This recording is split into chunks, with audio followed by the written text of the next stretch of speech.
Hello, everyone. I hope you can hear me. So, I'm going to see,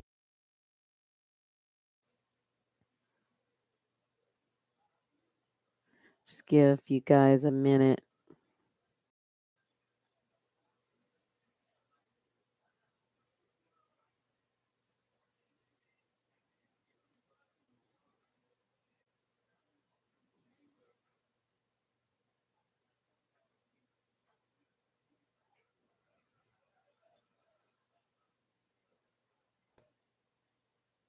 So, basically, we're going to be doing a reading on Juneteenth. And this Juneteenth reading is going to be somewhat of a reading about the state of African Americans. A lot has gone on. And despite everything that African Americans we have been through over the last 400 years, just to bring things recent, we have gone through a, a grocery store shooting recently in Buffalo, New York. Um, for me, when the African Americans are targeted, I feel targeted. So that's why I say we. In addition, it seems as if we were somewhat targeted with regard to the latest pandemic. At first, when it first came out, it was like, we're not getting it. Then all of a sudden, the narrative changed and the placebo effect took place, and we were getting it. And then they found out that vitamin D was a main cause, and those people who had vitamin D deficiencies, which a lot of darker skinned people do, were subject to it because it was like 100% of people who were hospitalized had vitamin D deficiencies.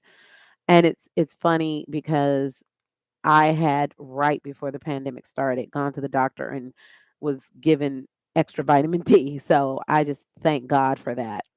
But so now I want to look at Juneteenth as a sort of anniversary.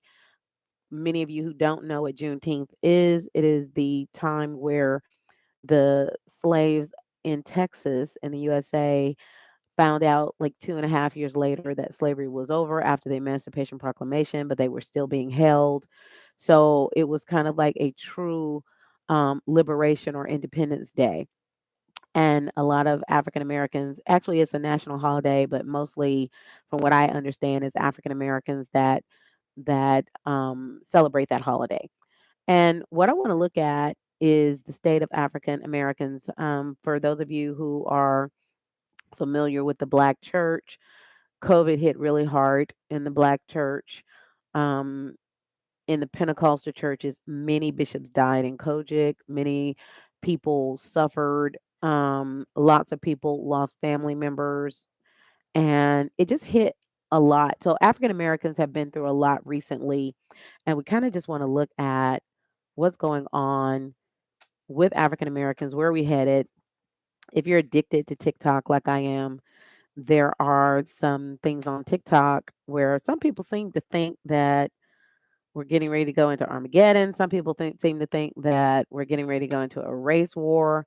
I feel like the war is just against everybody, not necessarily any particular race. So we're going to go ahead and get started. I'm going to pull out initially 3 cards for African Americans.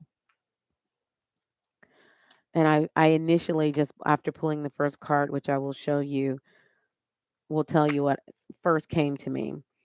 Um, Many African Americans need to figure out what they want to do. A lot of African Americans are awakening.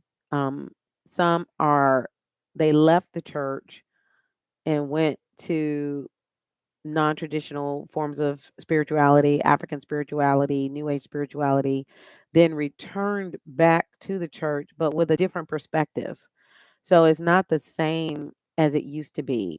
It's like even the Christians are enlightened. And now We are understanding about manifestation. We are understanding that thoughts are things. We are understanding that we have to decide what we want and play along with the laws of the universe to bring those things to pass because God is science. And many people are becoming expats, moving to places like Canada, moving to South America, moving to Mexico, moving to Africa, moving to the islands, moving to just various places throughout the world and leaving America. This card right here is the Eight of Wands, and a lot of people are also changing their jobs. For those of you who are in the metaphysical, tarot, psychic community, you know that all of the platforms that we are on, they are getting very crowded. So a lot of people are moving into their new age gifts as spiritual leaders and spiritual practitioners, and I believe it's going to help everybody to have more practitioners because you will have somebody you are sure to find somebody that you can identify with and that you have something in common with. Now, we want to look at for African Americans right now in this period, what are the main archetypes around us? Now, you've heard about Chi-Town and Chicago and LA and Atlanta and DC and about crime, but America itself has become a place that is dangerous in just all different kinds of people in all forms against many different groups. And so it's not just about African Americans anymore. It's like the misery is being shared. So, what are the main interests and archetypes and the main mindset, group mindset, community mindset? No African American can speak for all African Americans, but just what is the general group mindset? So, addictions. One of the things we've done in the African American community, many people know that, especially in the South, you always had that crazy uncle or that crazy aunt or that crazy cousin, that Pookie we used to call them, that used to do certain things. Um, and that was the one that was in and out of jail or whatever.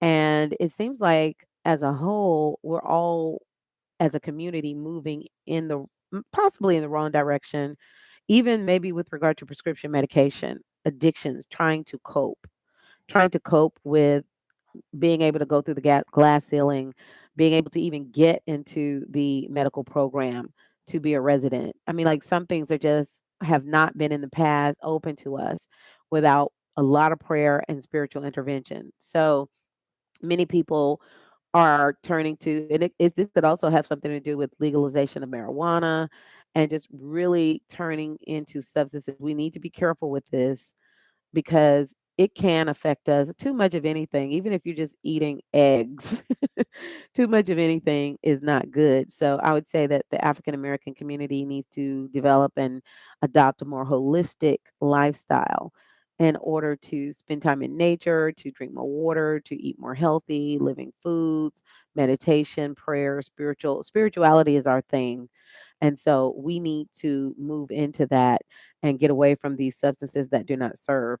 Page of air. I would say that sometimes when I look on TV, despite the fact that we always have had that one person in the community that we thought was funny, and that even in ancient traditions became the shaman, even we are seeing our faces as the face of mental health issues right now, which I don't feel is fair.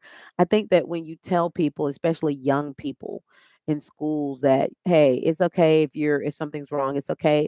It's okay to do it, but to gaslight people and to make them feel like there's something wrong and to make them feel like there's something that's off with them, that's wrong. So I would say to the African American people, don't adopt that. You are a strong people. You are a thinking people. You have logic and you see things very clearly. You do not just fall in line and go with the flow. So don't forget who you are. You are, as you can see, the unicorn. You are the unicorn. So remain individualistic, remain with your own minds. And we are helpful people in this day and time. We have to to come as a community. We have to come together as individual families, and we need to throw out the lifeline and help each other. We can't always depend on the government. We can't always depend on other people. We can't always depend on other races.